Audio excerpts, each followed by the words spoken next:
Uhaligani mtazamaji wa TVE, karibu katika taarifa ya habari tukujuze yale yaliyojiri tukokuandalia kutoka chumba cha habari. Mimi ni Godwin Mawanja, katika kusomea habari za kitaifa na kimataifa. Kifuatacho ndani ya TVE habari. Rais Dr. Samia tunuku kamisheni Monduli. Makamu wa rais afanya mazungumzo na rais wa Zanzibar wakikubaliana kuulinda muungano. Tanzania na India kufanya kambi ya miezi miwili ya kuwawekea miguu ya bandia wananchi wenye uhitaji. Karibu mtazamaji wa TVE, na moja kwa moja tuanzie na rais wa Jamhuri ya Muungano wa Tanzania Dr. Samia Suluhu Hassan ametunuku kamisheni na shahada ya kwanza ya sayansi ya kijeshi kwa maafisa wanafunzi kundi la 6 la mwaka 2022 BMS katika chuo cha mafunzo ya kijeshi Monduli. Hazla Omar ana taarifa zaidi kutoka Arusha. Kwa mujibu wa madaraka niliyopewa, ninawapa kamisheni kuwa maafisa katika jeshi la ulinzi la wananchi wa Tanzania katika cheo cha luteni usu. Mbali na kutoa kamisheni kwa maafisa wa jeshi la ulinzi wa Tanzania cheo cha luteni usu kwa maafisa 296, amewapa zawadi maafisa waliofanya vizuri zaidi kuliko wengine. Mafunzo haya ni sehemu kwa jeshi letu na kwa taifa, ni muhimu kwa jeshi letu na kwa taifa letu kwa ujumla. Mwisho, nawapongeza wahitimu wote wa shahada hii ya sayansi ya kijeshi kwa juhudi na maarifa mlioyapata kwa kipindi chote cha mafunzo yenu. Hongereni sana. Naye mkuu wa chuo cha mafunzo ya kijeshi Monduli Meja Jenerali Jackson Mwaseba akisoma taarifa juu ya mafunzo hayo amesema kuwa wapo wanafunzi ambao wametoka nchi rafiki za Afrika pamoja na baadhi ya maafisa wa Tanzania wamepata mafunzo nchi mbalimbali kama Afrika ya Kusini, India na Urusi. Kozi hii ilifunguliwa tarehe 24 Oktoba 2022 ikiwa na maafisa wanafunzi idadi 155 wote wa Tanzania, wanaume wakiwa 109 na wanawake 46. Kwa bahati mbaya, maafisa wanafunzi idadi 49 waliachisha mafunzo kwa sababu mbalimbali, ikiwemo maombi binafsi idadi 5, kutofikia viwango kitaaluma idadi 31, kosa uaminifu idadi 4, kwa ugonjwa idadi 5 na utoro idadi 4. Hivyo maafisa wanafunzi waliotunuka misheni na kwa maafisa leo idadi yao 106 wote wa Tanzania. Kundi la pili ni kundi la 72-4 regular. Kozi ilifunguliwa tarehe 10 Disemba 2024 ikiwa na maafisa wanafunzi idadi 173, wanaume wakiwa 153 na wanawake 20. Kati yao kutoka nchi rafiki ni maafisa wanafunzi idadi 23, ikiwa wanaume ni 19 na wanawake ni 4. Hata hivyo, mara baada ya Rais Dr. Samia kutunuku shahada ya kwanza ya sayansi ya kijeshi kwa wahitimu 106 wakati wa mahafali ya 6, Waziri wa Ulinzi na Jeshi la Kujenga Taifa Dr. Rimo Nyansaho amepata nafasi ya kutoa neno. Idadi ya wahitimu wanawake wa Tanzania katika mahafali zilizopita, yani mahafali ya 4 na ya 5, ilikuwa 21.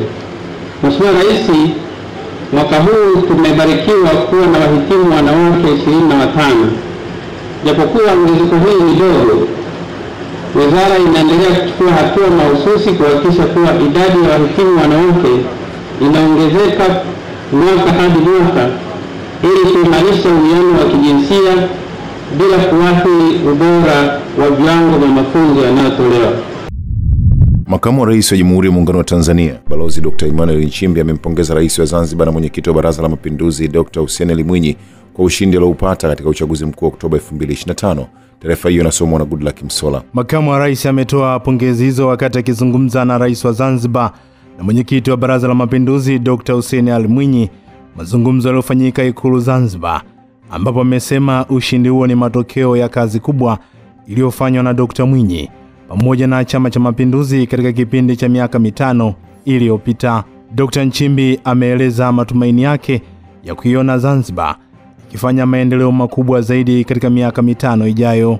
Aidha, akizungumzia muungano, ameahidi kufanya kazi kwa ushirikiano mkubwa na Serikali ya Mapinduzi ya Zanzibar kuendeleza dhamira thabiti na kufanya muungano kuwa imara zaidi. Kwa upande wake, rais wa Zanzibar na mwenyekiti wa Baraza la Mapinduzi Dr. Hussein Ali Mwinyi amempongeza makamu wa rais Dr. Nchimbi kwa kushika wadhifa huo na kumhakikishia kuwa wataendelea kufanya kazi kwa karibu na ofisi ya makamu wa rais katika kutafuta ufumbuzi wa masuala mbalimbali ya kimuungano. Katika hatua nyingine, rais wa Zanzibar na mwenyekiti wa Baraza la Mapinduzi Dr. Hussein Ali Mwinyi amewapisha makatibu wakuu na naibu makatibu wakuu aliowateua hivi karibuni na kuagiza kuacha kukaa ofisini bali kushuka chini na kuwatumikia wananchi. Mimi Fatma Mabruk Hamis naapa kwamba nitaitumikia vyema kwa uaminifu na kwa moyo thabiti Serikali ya Mapinduzi ya Zanzibar katika kazi zangu za katibu mkuu katika Wizara ya Mawasiliano, Teknolojia ya Habari na Ubunifu, na kwa vyovyote vile sitatoa siri za Serikali ya Mapinduzi ya Zanzibar. Nakuomba Mwenyezi Mungu nisaidie. Mimi Saleh Mohamed Juma naapa kwamba nitaitumikia vyema kwa uaminifu na kwa moyo thabiti Serikali ya Mapinduzi ya Zanzibar katika kazi zangu za katibu mkuu katika Wizara ya Kilimo, Umwagiliaji, Maliasili na Mifugo, na kwa vyovyote vile sitatoa siri za Serikali ya Mapinduzi ya Zanzibar na kuomba Mwenyezi Mungu unisaidie. Rais Dr. Mwinyi amesema hayo Jumamosi katika hafla ya kuapisha makatibu wakuu na manaibu makatibu wakuu, hafla iliyofanyika tarehe 22 Novemba katika viwanja vya Ikulu mkoa Mjini Magharibi. Rais Dr. Mwinyi amewasisitiza watendaji hao wakuu kuyazingatia mambo matano muhimu katika utekelezaji wa majukumu yao ya kazi, ambao ni ilani ya Chama cha Mapinduzi ya mwaka 2025-2030, kwa kuwa na mpango kazi wa utekelezaji waliomo katika ilani hiyo, kusoma na kuifahamu hotuba ya ufunguzi wa Baraza la Wawakilishi, kuwa na mpango kazi wa utekelezaji wa ahadi za kampeni, dira ya maendeleo ya Zanzibar, pamoja na mpango kuu wa maendeleo wa Zanzibar. Zile ni ahadi na muungwana akiahidi anatekeleza. Kwa hivyo nyinyi ndio watendaji, na watendaji katika wizara mnatambua majukumu yenu. Upande mmoja ni swala zima la utawala, upande wa pili ni swala zima la fedha kama maafisa masuhuli katika wizara zenu. Haya yote yana umuhimu. Lazima utawale vizuri. Ndani ya wizara zetu mara nyingi unasikia kuna makundi, huyu wake hawa, huyu wake wale. Tukienda hivyo hatuwezi kutekeleza kazi zetu. Kwa hiyo niwatake nyinyi kama ni watawala, muhakikishe kwamba mnaondoa hayo makundi, watu wote wanakuwa lao moja, mnafanya kazi ya wananchi waliotukabidhi. Akizungumzia fedha, amewasisitiza kuhakikisha matumizi mazuri ya fedha, hususan fedha za umma, kwa kuondoa matumizi yasiyo na tija na manufaa kwa nchi, pamoja na kuhakikisha ukusanyaji wa kutosha wa mapato ya serikali. Rais Dr. Mwinyi amesema nchi inahitaji kasi mpya ya utekelezaji ili kuleta maendeleo, hivyo ni kila mmoja anapaswa kuendana na kasi na dhamira ya serikali ya awamu ya 8 katika kuleta huduma bora kwa wananchi. Kuna kila sababu ya kuhakikisha kama afisa masuhuli uhakikishe mambo mawili. Moja, unakusanya vya kutosha kama wizara yako ni ya ukusanyaji. Lakini pili, matumizi, unazingatia matumizi vyema. Tunalo tatizo kubwa katika maeneo yote mawili. Ukusanyaji umekuwa hafifu, lakini matumizi yamekuwa makubwa mno bila sababu za msingi. Hivi tunavyozungumza mpaka leo unaweza ukakuta kuna watu wanakwenda katika hoteli za kitalii kufanya mikutano. Hili jambo sijalielewa. Wewe kama katibu mkuu mwenye dhamana, kweli unaweza ukatoa fedha nyingi, watu wakaenda kukaa kwenye hoteli ya kitalii wanafanya kikao cha tender board? Haya mambo lazima tuyafikishe mwisho. Asante sana Goodluck Msolla kwa taarifa hiyo. Kukamilika kwa ujenzi wa meli 4 katika bandari ya Karema iliyopo halmashauri ya wilaya Tanganyika mkoani Katavi kutakuza uchumi wa taifa na kutoa ajira zaidi ya 600 kwa wananchi. Neema Hussein ana taarifa zaidi. Hayo yamesemwa na Waziri wa Uchukuzi Profesa Makame Mbarawa alipotembelea maendeleo ya ujenzi wa meli hizo, ambapo amesema serikali itaendelea kushirikiana na sekta binafsi ili kuboresha miundombinu ya usafiri na usafirishaji. Tunaamini itapoanza kufanya kazi meli hizi tutakuwa na wafanyakazi zaidi ya kama 600-700 Unaona jinsi gani ambavyo uchumi wa mkoa huu wa Kigoma, uchumi wa mkoa wa Katavi, uchumi wa mikoa mingine yote haya utaweza kubadilika kwa ujio wa meli hii. Tunaamini kuanza kuingia meli hizi 4 kutabadilisha na meli nyingi zitaanza kufanya kazi katika bandari zetu hizi za Ziwa Tanganyika. Miaka 2 iliyopita ilikuwa hakuna meli. Ilikuwa changamoto kubwa sana kwenye meli katika maeneo haya. Tumejenga hii bandari muda mrefu lakini ilikuwa hakuna meli. Kwa muda wote toka tumemaliza kujenga mwaka 2022 mpaka leo zimeingia meli 7. Sasa meli hivi zitakapomalizika kila wiki kutaingia si chini ya meli triple, pengine meli 4, 8 za meli. Kwa upande wake mkurugenzi wa mamlaka ya bandari Tanzania Alkaeli Mbosa amesema meli hizo zitaongeza shughuli za kiuchumi na ajira kwa wananchi, huku meneja wa bandari ya Ziwa Tanganyika Edward Mabula akidai tayari meli moja kati ya 4 imekamilika kwa 90%. Hizi zote zitapelekea kuwepo kwa ajira na kuwepo na shughuli nyingi sana za kibiashara, na zote zitachagizwa na hiki kinachofanyika leo hii. Kwa hiyo huu ni uwekezaji, nasema ni uwekezaji ambao una manufaa kwa wengi wanaohusika katika mnyororo mzima wa usafirishaji. Mheshimiwa Waziri, mpaka hapa tunapoongea ni kwamba tayari meli moja imeshakamilika kwa 90% na iko tayari kwa majaribio. Meli ya pili ambayo pia imejengwa iko kwa 82%, na meli ya 3 imejengwa kwa 70%, na meli ya 4 iko kwa 35%. Tunakuwa meli zote 4 zinajengwa kwa wakati mmoja na zinaendelea mazuri. Wananchi wa maeneo hayo wamesema usafiri wanaotumia kwa sasa ni wa boti husababisha ajali na mizigo kupotea, hivyo kukamilika kwa meli hizo watakuwa na uhakika wa biashara zao. Usafiri tunaotumia saizi ni wa maboti, unatusababishia ajali nyingi, mizigo yetu inapotea, lakini kwa meli hizi tutapata fursa ya kufanya biashara vizuri na kwa uhakika. Kwa hiyo tunapenda hizi kazi ziende kwa haraka, sababu tunakoelekea ni msimu tunaendelea kilimo, tunapovuna meli ziwe tayari kwa ajili ya kusafirisha mizigo yetu kwenda nchi za jirani. Ndio maana ndio sehemu kubwa tunakopeleka mizigo yetu. Vijana walikuwa wanapewa ajira kwa usumbufu sana, ni kwa kuangaliana nini. Unajua kuna ajira za kupeana kwa mtu na mtu. Lakini sasa tunategemea kwamba meli zikamilika kutakuwa na fursa nyingi sana katika nini? Katika meli yani. Maana anajua fursa ya kwanza itakuwa kwa wazawa kwanza, kwamba inabidi wazawa wapewe kipaumbele kwanza. Kwamba watu wa hichi kijiji wao kwanza katika nini? Kufanya kazi katika hizo meli. Kwa hiyo tunategemea serikali itupa support kwa wazawa hichi kijiji chetu. Mbalawa amewahakikishia wananchi wa mkoa wa Katavi na Kigoma kuwa serikali imeamua kuwekeza kwa 100% kubwa kuhakikisha inafungua uchumi wa mikoa hiyo. Asante sana Neema Hussein kwa taarifa hiyo.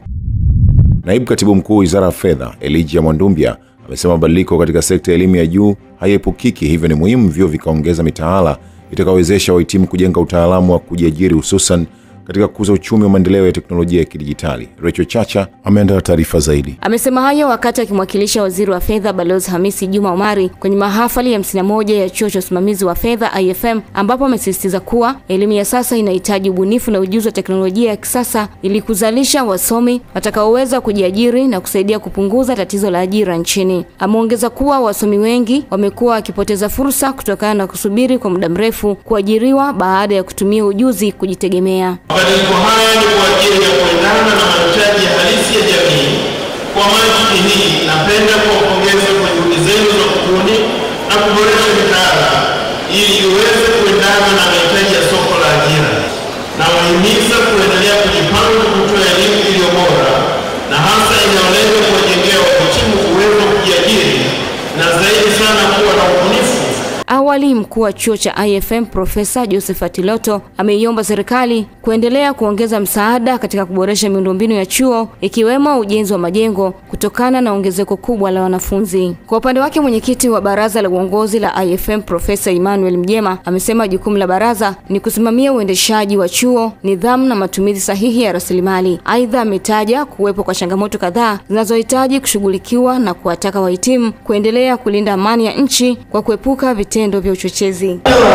Mtafiti ndugu mgeni rasmi, chuo kimeendelea kutekeleza jukumu hili kwa umahiri mkubwa sana, na matokeo ya haya tunayoyafanya yamekwisha kuonekana. Tulianza na campus moja ya Dar es Salaam na sasa tumeweza kusogeza huduma zake karibu na wananchi kwa kuwa na campus Dodoma, Mwanza, Simiyu, Geita na kituo cha kufundishia cha Zanzibar. Katika kusimamia chuo, baraza la uongozi wa chuo limeendelea mosi, kusimamia ubora na uboreshaji wa mitaala iliyopo ili kuendana na mahitaji ya soko na mabadiliko ya kiteknolojia.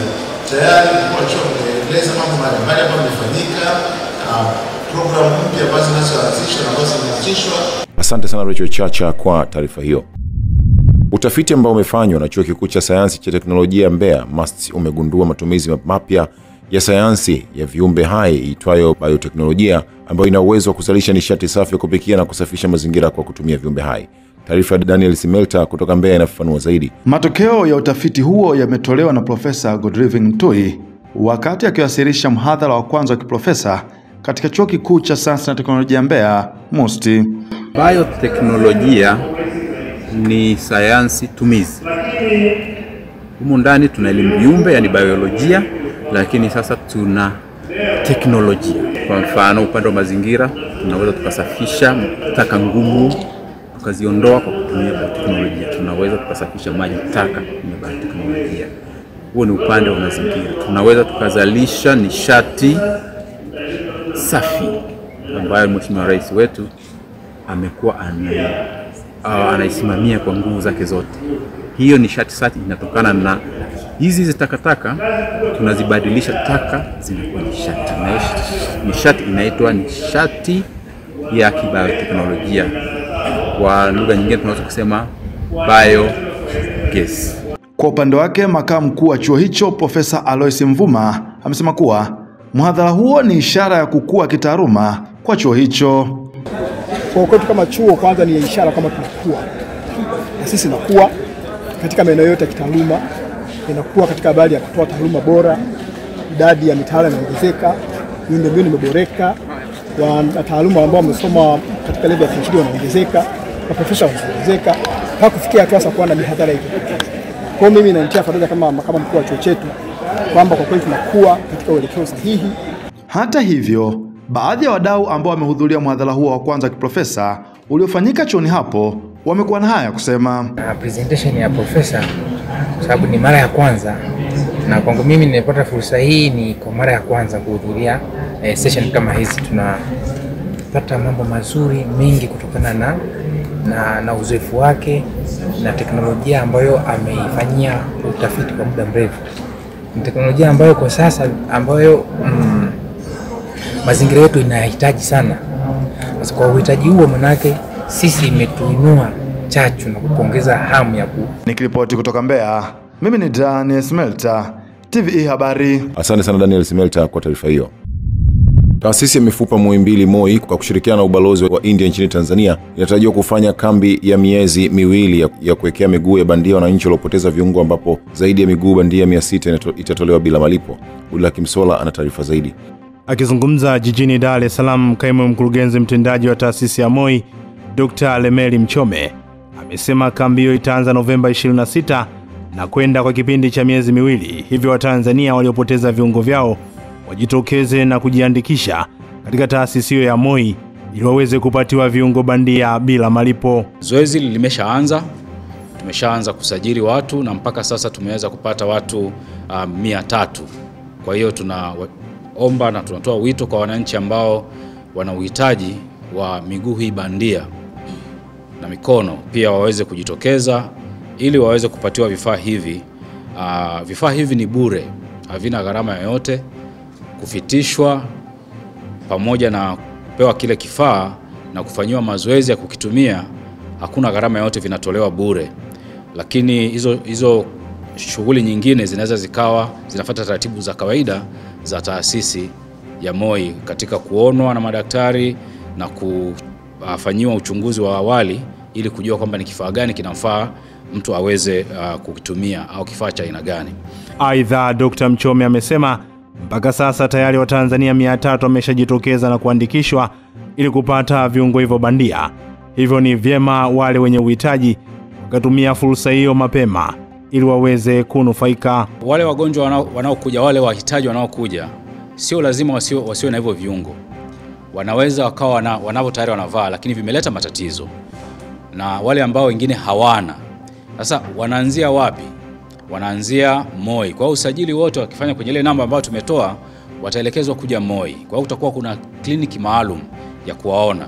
Kwa hiyo ukiwa na kiungo chako bandia ambacho kinaleta shida, kitapata fursa ya kuangaliwa pia.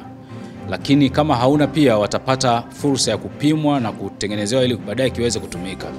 Na kama kile ambacho kinatumika ambacho mtu anacho tayari kimeshapitwa na wakati, akifai tena kutumika lakini anakitumia kwa shida, pia inaweza ikashauriwa, sababu wataalamu watakuwepo. Wataalamu ambao ni wabobevu kabisa watakuwepo kuangalia na kusema hiki hakiwezi kutumika tena, pengine tukibadilishe. Kwa hiyo akapewa bahati hiyo ya kwenda kubadilishiwa na kupewa kingine. Kwa upande wake, mwakilishi wa ubalozi wa India nchini Tanzania, Rakshay Anandi, amesema nchi ya India kupitia kampuni ya Jaipur Food watafanya zoezi hilo nchini Tanzania baada ya mafanikio makubwa katika mataifa mbalimbali ulimwenguni, ambapo tayari zaidi ya wananchi milioni 2.4 wamewekewa miguu bandia na wanaendelea na maisha yao kama kawaida. Asante sana Goodluck Msolla kwa taarifa hiyo. Uzito uliokithiri, unyonyeshaji usiofaa kwa watoto chini ya miaka 5, mtindo wa maisha na ulaji usio sahihi kwa baadhi ya watu ni changamoto zinazofanywa kazi kwa karibu na wataalamu wa lishe katika halmashauri ya wilaya Musoma mkoani Mara. Adam Kadutu anaripoti kutoka Mara. Maadhimisho ya kilele cha siku ya lishe kitaifa katika kijiji cha Katario, kata ya Tegeruka, kwanza yanapambwa na burudani ya ngoma za asili. Bundi Clement, afisa lishe wa halmashauri hii, akitoa taarifa ya mwenendo wa lishe licha ya changamoto, anaeleza hatua zinazochukuliwa kuendelea kuhamasisha ulaji bora na huduma rafiki za lishe kwa jamii. Tuna shida ya uzito uliozidi au uliokithiri unatokana na lishe kukithiri mwilini. Na takwimu za hivi karibuni tulizofanya wakati wa mikusanyiko ya mbalimbali ya jamii, takribani 50% ya watu wote waliopimwa wana uzito uliozidi. Lakini pia tuna changamoto ya shida ya lishe, kwa maana ya lishe, tatizo la lishe lililofichika. Hata hivyo, kuna shughuli mbalimbali ambazo zinafanyika kila robo ili kuhakikisha kwamba wananchi wanapewa uelewa zaidi, yakiwemo magonjwa ya utapiamlo kwa watoto. Yote haya ni magonjwa yanayosababishwa na lishe ambayo sio nzuri. Kwa hiyo tunavyokutana tunakumbushana ili kuwezesha upatikanaji wa karibu wa huduma za afya na lishe kwa wananchi. Mkurugenzi mtendaji wa halmashauri ya wilaya ya Musoma, Msongela Palela, anasema kiasi cha shilingi milioni 500 zitatumika kukamilisha ujenzi wa kituo cha afya Tegeruka. Nawapongezeni sana kwa kazi kubwa ambayo mnaendelea nayo ya ujenzi wa kituo chetu cha afya. Hapa tumeleta milioni 250, lakini bado kuna milioni 250 nyingine inakuja. Nashukuru idara ya afya kwa kutukumbuka sisi wananchi wa Katario kwa kutuletea maadhimisho ya lishe kiwilaya kufanyikia kijiji cha Katario. Akizungumza na wananchi hawa, mkuu wa wilaya ya Musoma Juma Chikoka, pamoja na mambo ya husuyo lishe, pia anaelekeza ujenzi wa kituo hiki cha afya kukamilika ndani ya miezi 3 ili wananchi waanze kupata huduma za afya mapema. Ndani ya miezi 3 wataka hiki kituo cha afya kifunguliwe na kianze kutoa huduma hapa. Na DMO upo, mkurugenzi simamia, ikikamilika wataalamu wafike hapa. Tunataka ndani ya miezi 3 ibaki kuwa historia. Afya ni mtaji wako, zingatia unachokula. Adam Kadutu, TVE Habari, Mara. Asante sana Adam Kadutu kwa taarifa hiyo.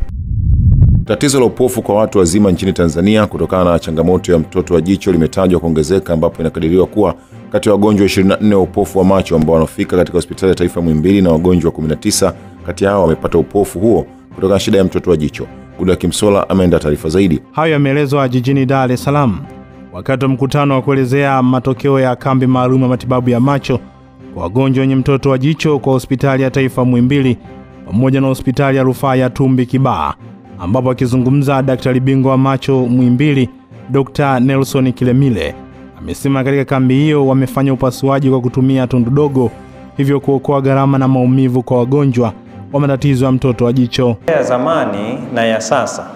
Njia ya sasa, moja ni uwezo wa mgonjwa kupona haraka. Kumbuka upasuaji wa awali ulikuwa unaweka mkato mkubwa kidogo na unaitoa ule mtoto wa jicho mzima. lakini njia hii unatengeneza matundu madogo, na kupitia hayo matundu madogo una uwezo wa kumtoa yule mtoto kupitia yale matundu, ukaweza kuongeza lens, ukaweka ile kioo au tunaita lens ili mtu aweze kuona. Kwa hiyo faida ya kwanza ni kuweza kupona haraka. Faida ya pili ni masumbufu yanayotokana na operation. Labda kuwa jicho jekundu, zamani ulikuwa ukifanyiwa ukitoka unaweza kuona jicho kama mtu umepigwa ngumi, kila mtu anakushangaa. Lakini ukiangalia hapa, wachache anaweza kaa na wekundu fulani, lakini jicho mtu kama tusipokufunga hivi mtu anaweza asielewe zaidi. Kwa upande wake mkurugenzi wa shirika la Vision Care Tanzania, Joan Park, amesema katika kambi ya matibabu pia wamefanya kambi ya mafunzo kwa madaktari ili waweze kutoa huduma ya matibabu kwa kutumia teknolojia mpya. Baada ya hiki tunaendelea kutoa kambi ya macho, tunaona na makubwa, kazi ya makubwa inatakia kuwa na mafunzo ya madaktari, halafu kutoa na vifaa, na kwa sababu kiwango ya huduma ya macho inahitajika sana. Kwa hiyo sisi tunaamua kusaidia kutoa vifaa mbalimbali na kama halafu madawa mbalimbali, kwa hiyo kuboresha na huduma ya macho inaboresha hapa Tanzania. Nao baadhi ya wagonjwa waliopata matibabu wameshukuru kutokana na kambi hiyo, huku wakielezea changamoto waliokuwa wakiipata kutokana na changamoto ya kuwa na tatizo la mtoto wa jicho. Yaani nilienda kupima, badala ya kupima nikagundulika kwamba na mtoto wa jicho. Baada hapo akaniambia kwamba unatakiwa ufanyiwe operation. Kiukweli mimi kama binafsi yangu niliogopa, kwa sababu nikasema kutobolewa macho tena, mbona wanasema mtu kutobolewa macho anakuwa namna gani? Lakini mimi mamangu akasema, mwanangu, hapana, kwa sababu wale ni madokta na ni wataalamu. Kwa hiyo kikubwa tu hapo ni kumomba Mungu na kuwa na imani ya kweli. Zainabu nilimpeleka mwezi wa 6, tarehe 6 mwezi wa 6 mwaka huu. Nikampeleka Mabwepande kule hospitali ya Mji Mpya. Alikuwa katoka jipu katika paja, akashikwa na homa kali sana, nikampeleka katika hospitali ya Mabwepande Mji Mpya. Nilipofika pale walimtibia muda wa siku 7, nikarudi naye nyumbani. Lakini nilipofika tarehe 11 mwezi wa 9 niliambiwa wanakuja madaktari bingwa katika ile hospitali. Kwa hiyo nikashurutizwa na madaktari walioniona pale nimpeleke huyu mtoto. Kwa hiyo nilimpeleka Zainabu pale, madaktari wakamuona. Baada ya kumuona Zainabu alikuwa katika hali mbaya sana, wakasema nipeleke Mwananyamala. Nilipompeleka Zainabu Mwananyamala, alionwa wiki ya kwanza tulipokwenda kulipoti. Wiki ya kwanza ile alipoenda kuonwa, tukaambiwa turudi nyumbani, akapewa dawa pale. Alipoonwa, alipopewa dawa, tukarudi wiki ya pili kliniki. Kufika pale walikuta sukari yake iko juu. Wakasema huyu hapana, sio wa hapa. Na pale walimtizama katika mboni yake ya jicho, wakaona mtoto wa jicho. Wakasema kesi hii ni ya Muhimbili. Kwa maana hiyo walinipa tena transfer kuja hapa Muhimbili. Asante sana Goodluck Msolla kwa taarifa hiyo. Mtazamaji, hii ni taarifa ya habari. Mimi ni Godwin Mawanja. Tupate mapumziko mafupi kisha tutaendelea na taarifa ya habari.